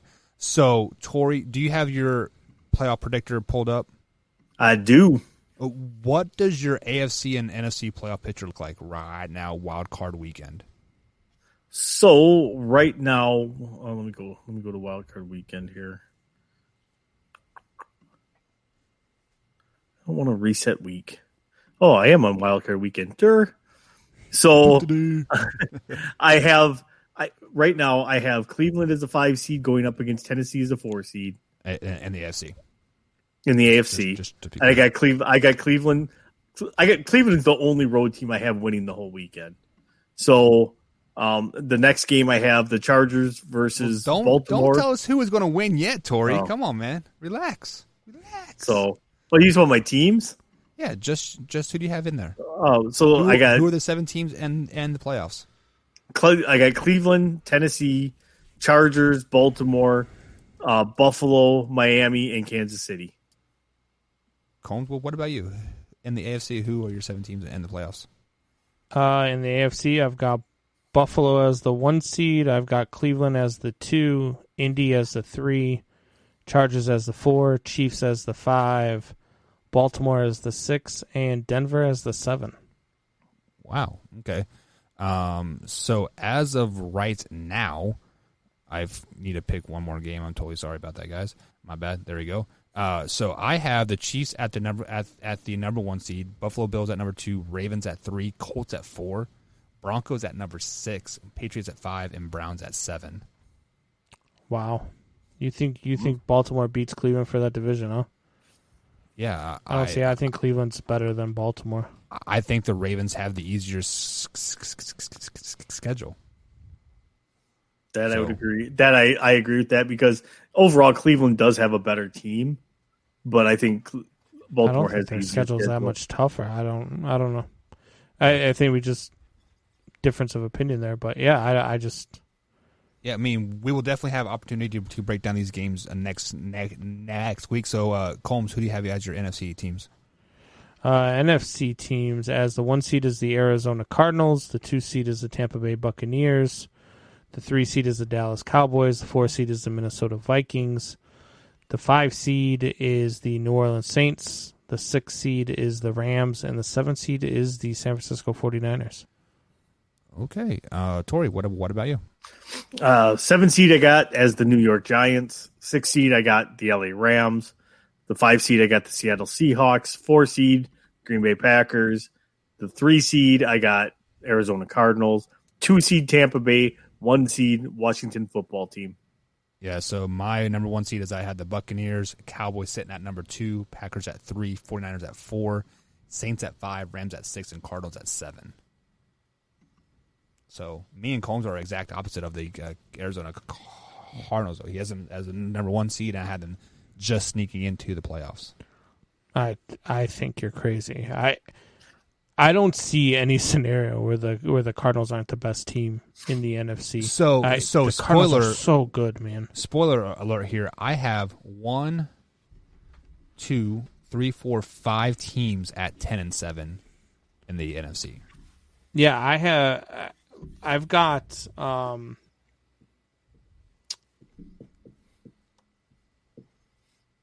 let's see, what do I got? Sorry, I had to get back to my divisions here. 10-7. I don't know. I got 3 teams from each Western division in the playoffs. That's crazy. I've got I actually don't have any teams in the NFC at 10-7. Not one. Really? Tori, Nope. What about you? Do you have any team at 10-7? I got 2. We don't care what you think, Tori, because your picks do not matter here on Man Hour. Combs is out. Man Hour Nation, rise up. Have a good night, guys. Good weekend. After show has started. Join us over there. Have fun.